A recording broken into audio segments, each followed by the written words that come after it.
Unfinished Business, The Future of the American Women's Movement by Bonnie Peace Watkins. An Introduction.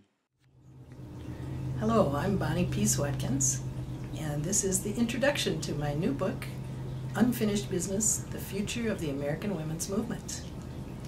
I am taping this in my home with a fantastic painting of my maternal ancestors behind me, working on a quilt.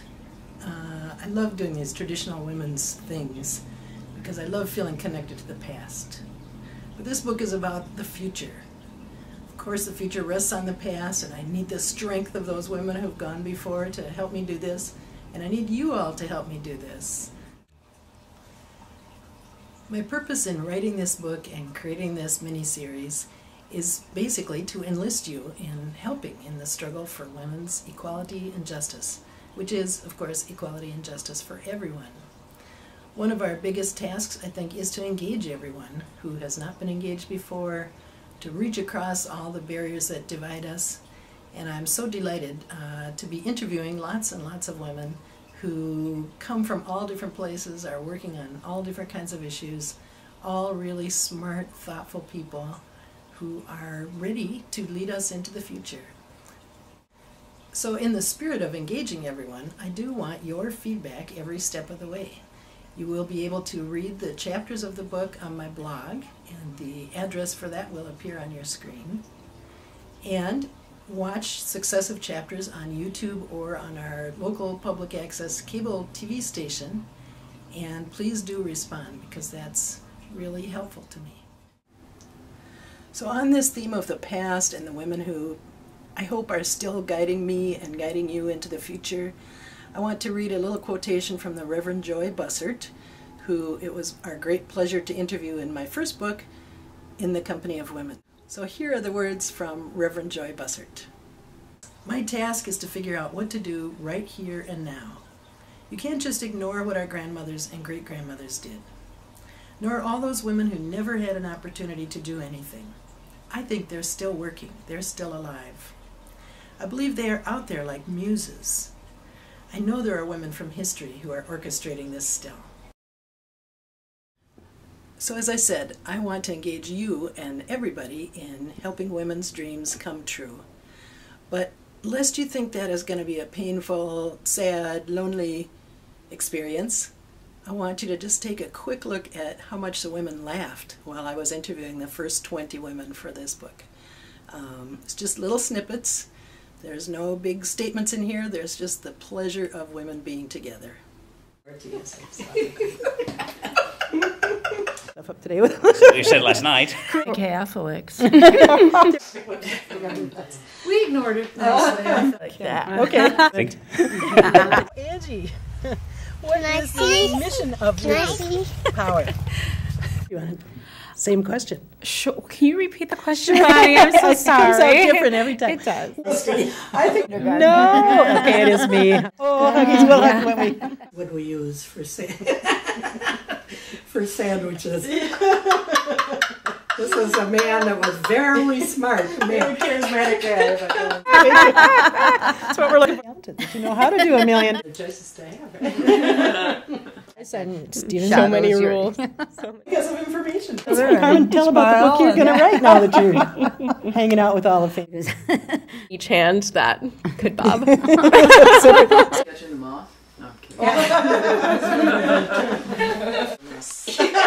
Our creative of another party. You could say Republican. Oh, I love that. I love that. That's what I love. I'm doing this on my own. I don't have to We don't see my sword in the camera. Thank you so much. But you are saying to yourself, who is this Bonnie Watkins to be having opinions about the future of feminism? The fact is that I have been an active feminist for 40 years, and so I have to display some of my credentials just so you know that I have been around the block a few times.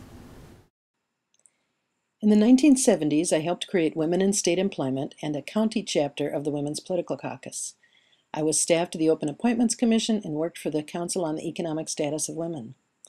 In the 1980s, I helped found the Minnesota Women's Consortium, helped pass 2 pay equity laws, and I became the world's first pay equity coordinator working with local governments. In the 1990s, I was a very active mom, a management consultant, co-authored In the Company of Women, directed several living-at-home block nurse programs for senior citizens. In 2000 plus, I became the first executive director of the Minnesota Women's Consortium and helped host national conferences for Hmong women and Latinas. In 2010 to the present, I've had lots of connections with national groups working for women. I've been active with the It's a Woman's World TV program, was proud to receive an award from Minnesota Now. But despite all these fancy things, we need to emphasize I've learned a lot as a key puncher, waitress, teacher aide, and a community volunteer. Look, I was just a young sprout in 1987. At this moment in history, I think we need to redefine what women's issues are. There are huge long lists from the Houston Conference of 1977 and the Beijing Conference of 1995, but I found it really helps to simplify it down to just 5 issues. The first is representation. We need 51% women in every room. Secondly, we need holistic, comprehensive health care that recognizes what is normal for women's bodies.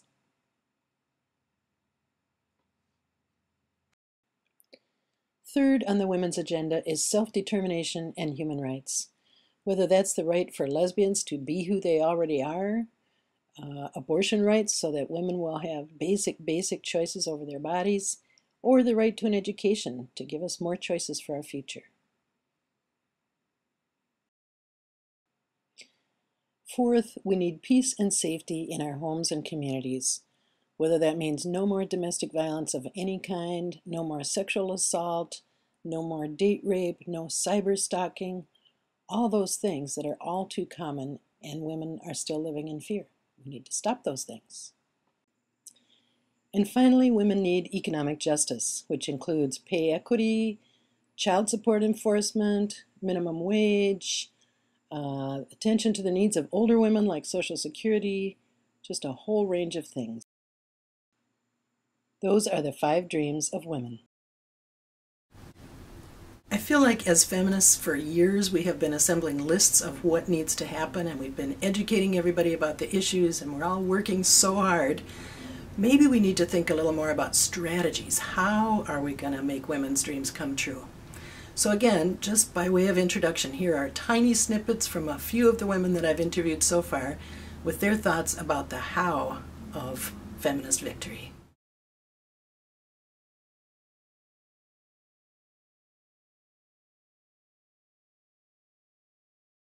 We need to choose our own agenda. Bring our member organizations together in order to have kind of a stronger front when we go up to the Capitol to advocate for change. There's some really interesting things going on in terms of online activism and nonprofit organizations working on women's issues. Long-term relationships built on trust, where I'm there for a person and that person's there for me. Our goal with the Family Dialogues is to bring families together, talk about gender issues. Interests of those students are generally what drive the campus programming, the campus activism. Sometimes that will spill over into the classroom and we'll be able to discuss those kinds of things. Making sure that young men understand what consent is, right? Yes. And I think that that's important across college campuses everywhere, because I don't think that we spend a lot of time talking to our sons about don't be a rapist, don't be a batterer, right? We spend a lot of time talking to our daughters about don't be a victim. Low-income parents and allies advocating for a strong social safety net while working toward a world where children and caregiving are truly valued and the devastation of poverty has been eradicated. Wow. Investigations of rapes on reservations is now going to take place. The 2 things that I see that are the most important are educated voters and pro-choice candidates. An immigration reform that can provide these women that are working here for a path to either have a driver's license or a work permit. That will be really something. I would really like to see every teacher from kindergarten up making sure they've got photographs, images of strong women. Strong athletically with muscle. How do we talk about what are all the options for women and for families in general?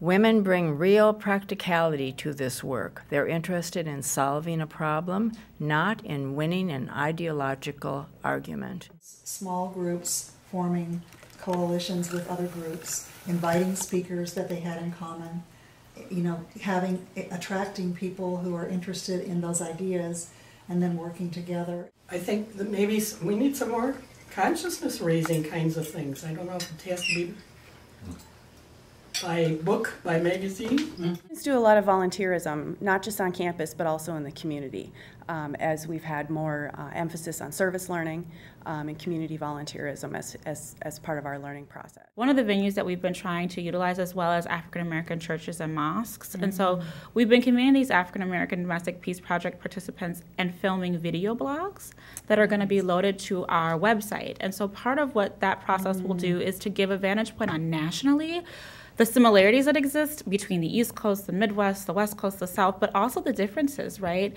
And we're hoping that we can use that as a tool to be able to teach other programs nationally and in those regions how to build these programs up. So we've picked programs that we know are doing great work in their communities, and we're trying to highlight the work that they're doing and how they're doing it and hold them up as national role models. And MAMA stands for Mothers Advancing Microagriculture, and it's specifically to deliver backyard gardens to single mothers who have a family of kids on their own, and to provide those single mothers with mentors who are previous gardeners from our program who are also single mothers, and to create this cycle of mentorship and empowerment through single mothers. So those of us who aren't just trying to get a job, who are retired, have a responsibility to continue to do it and then to talk about it. Good. And to let other people know, and to write about it, and to write to your congressman. Whatever strategy we take, whether it's really facilitating conversations between the different generations or whether it's really including men into these conversations and moving away from the model of just giving women resources to keep themselves safe, but really saying, well, who is the aggressor? Who's causing, who's the other partner in this situation? Whatever we do needs to be succinct, it needs to be catchy, it needs to be clever, it needs to be engaging technology and the things that young people are interested in. Pay attention to whether or not you're going to need to let people know about that disability to get an accommodation. But we really are trying to look holistically at women's health and really coaching them on what they want for their future in terms of reproduction. That you have done productions of all native cast of Vagina Monologues, which must be a really moving show. We have volunteer member organizers whose job it is to go out and talk to 13,000 child care providers in their homes. How do we reclaim that, where women were held sacred and men and women had their roles and violence was not accepted in our communities? It's just the vehicle is culture, but the message still needs to be that violence is unacceptable and that it's not a core foundation of who we are as people, regardless of, like our affiliation to culture or race. So I think trying to find those things that connect us. To be safe, teach the girls what not to do, teach the girls. It's not working. Years and years and years and years. It's having that dialogue with both genders and all youth, elders, and all ages in between. As we heal ourselves, we heal our ancestors. So learning Reiki, learning massage, learning ways to release that trauma unburdens yourself, but it also unburdens this generations behind you. Finally, just two words: build community. There is a community out there where we can make women's lives better. We all help each other when we can, but we need to work hard on that, just like you work on a marriage. We need to address some of the conflicts, take on some of the challenges, find ways to raise money together, and we really need to enjoy each other, learn from each other, and keep on finding new friends to help us with this work. We have multiple leaders in every little, in every neighborhood, in every tribe, in every reservation, in every, everywhere, and gaining that leadership skills within. So, because everybody has a gift, and that's how we're going to do it, is if we enhance our gifts and recognize the gifts we bring that we are born with and bring it to the table to help end it. Because we're not all going to be the ones that are going to be good at policy or the ones that are good with, making law. We're going to be the ones that are the helpers of different things. And so to recognize that and putting everybody's, gifts in place. Which of those strategies sound good to you? Send your thoughts to unfinishedbusinessusa.com. And don't worry, you'll hear a lot more from each of these women and many more women in future chapters. Once again, in my effort to engage everybody, I want to throw out a few assertions that might surprise you, because part of my thesis is that we need to step away from what has become the conventional wisdom about how to get to a more feminist world. So let me just throw on the screen a few ideas that I think really merit more discussion. So let's re-envision our leadership, make it ordinary people, maintain the women's leadership in the heartland of the United States, and share the torch among all age groups. Please remember the women down the street from you, besides those in other countries. Citizen activists should provide policy guidance, and please consider systemic change, not just baby steps for individuals. Let's reevaluate budgets and philanthropy. Create some sabbatical programs and accountability programs for feminism. And finally, let's set a timetable for feminist victory. Let's say 2030. Here's a sneak preview from Chapter 1, where we focus on the successes of the American women's movement. And I'm delighted to have today with me some incredibly special guests. My daughter, Cecilia Peace Watkins, who is 24 years old. My dear friend, Sylvia Ontaneda, who is 40-something, and I'm 60-something. So in some ways, we are spanning 3 generations. For my own personal life, I think some of the biggest things that would have affected me were not being able to play sports growing up. Yeah. Being a cross-country runner and a cross-country skier were hugely influential in my high school years, and being able to take leadership roles in those activities were incredibly important to my development and my self-esteem as someone who could lead others and grow and develop in a positive way.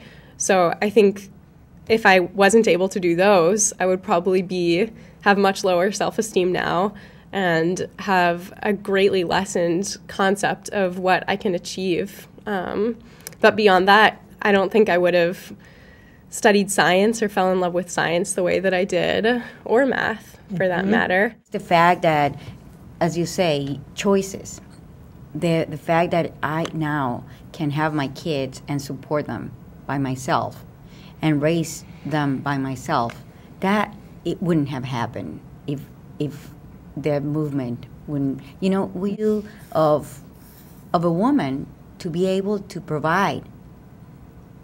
Before, I don't think that was ever addressed. To provide, to protect, and to move forward without, by yourself. Not that is nothing wrong to be a couple or be a family as a concept of family, the traditional concept. But I think I have a wonderful family, and it's my 2 kids and myself. You know what I mean? Older than you all. I go back to a time when there were fewer, even fewer things available to people. So if there had never been a women's movement, I truly don't think I would have ever graduated from college. Most obvious, I might not have gone to college. Professional feminist, which there aren't very many of those jobs around, I always want to say, but it is such a privilege to just be there at the crossroads when some of those things happen, like you and the Latinas Association, where some of the knowing your activism and environmental things, the women who are coming together around things like water rights or how toxins in the water affect our reproductive system, and so as women it's different, But the one thing above all I want to say is the pleasure of bonding with other women. I'm smiling so much when you're talking about your family because I want to go, you do have a wonderful family. I'm so delighted to have met your kids. And, that being shoulder to shoulder, working for justice, and just appreciating each other as human beings in a much fuller way than, when the wives used to get together in the kitchen while the husbands were out watching the football game. Besides the stories from Cece and Sylvia, Chapter 1 includes some feminist victories from the 1970s through the 2000s in a quick video made by the Minnesota Women's Consortium in 2008. Tonight, I'm very glad to help you celebrate the 30th anniversary of another historic event for women, the National Women's Meeting that was held in Houston, Texas in 1977. 20,000 women who gathered in Houston 30 years ago made a wonderful contribution to democracy. In 1999, Minnesota elected me as the second woman to ever represent our state in the U.S. House.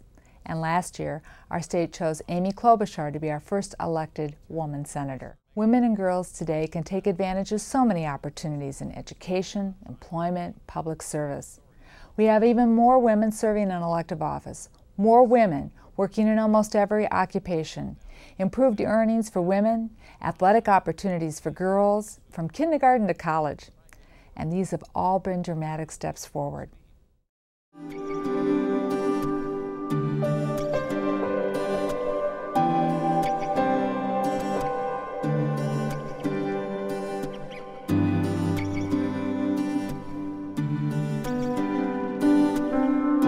On October 31st, 1995, the U of M announces the addition of women's hockey as a varsity sport.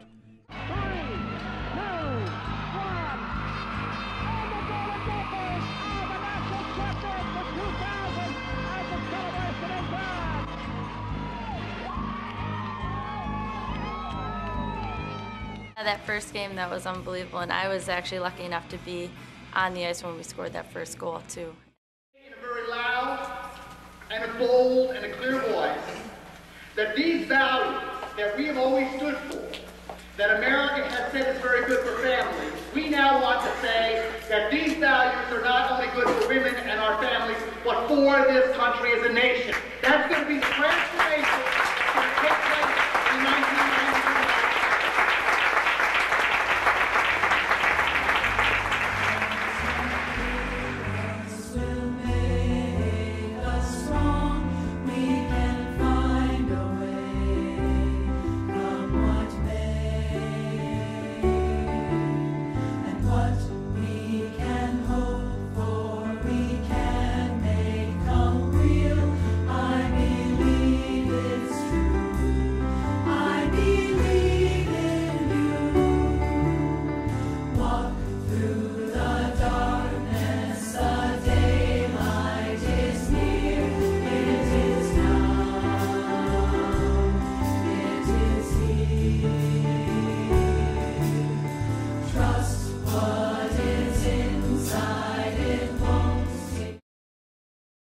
Same general pattern, but looking more like that. And it doesn't scatter around your male lines. It basically forms a line of its own. And that, in a nutshell, is what pay equity is all about. We put the state program turns out to have been 3.7% of payroll. We used 4 years to implement. About 8,500 employees received pay equity increases. This is taking us a while to sort of plod our way to the pole, the visual pole. We're seeing it, we're going there. At this point, I've got the group shoulder to shoulder because I want us to come in together to signify this team. And then these people come out and they're shaking your hand and they're just so excited. You know, we've got to be the first people to come out and meet you guys. This is just the neatest thing. They're walking with us, so it's almost like a parade. People are cheering on the sidelines and they're telling us, you know, yay for women. Good job. Glad you're here. And congratulations. We all touched the pole marker together.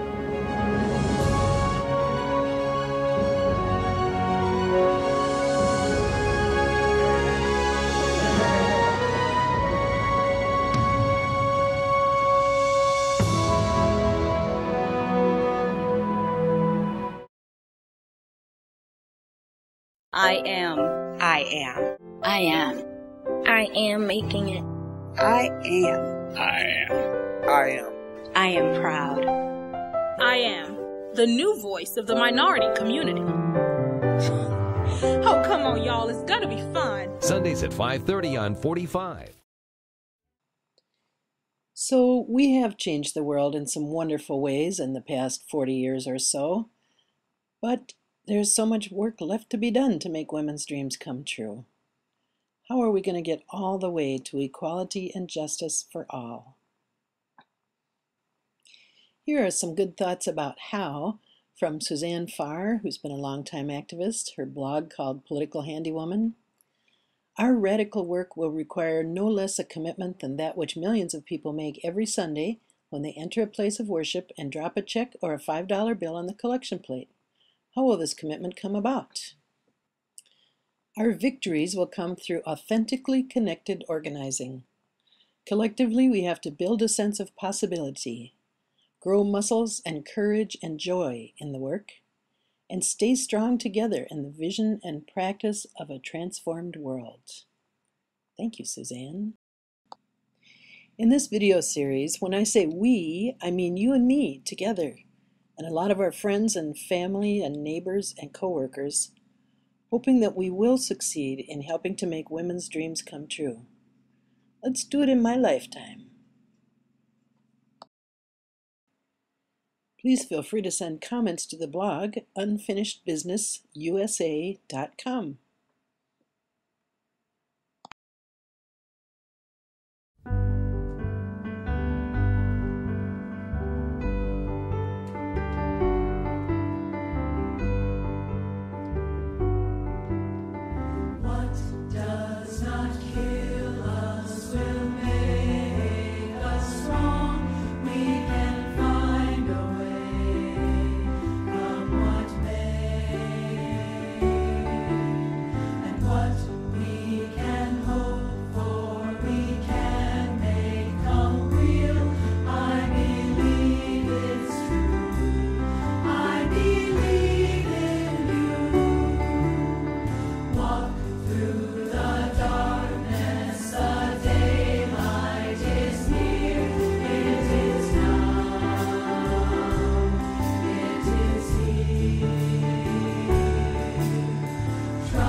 The mission of this power for sandwiches.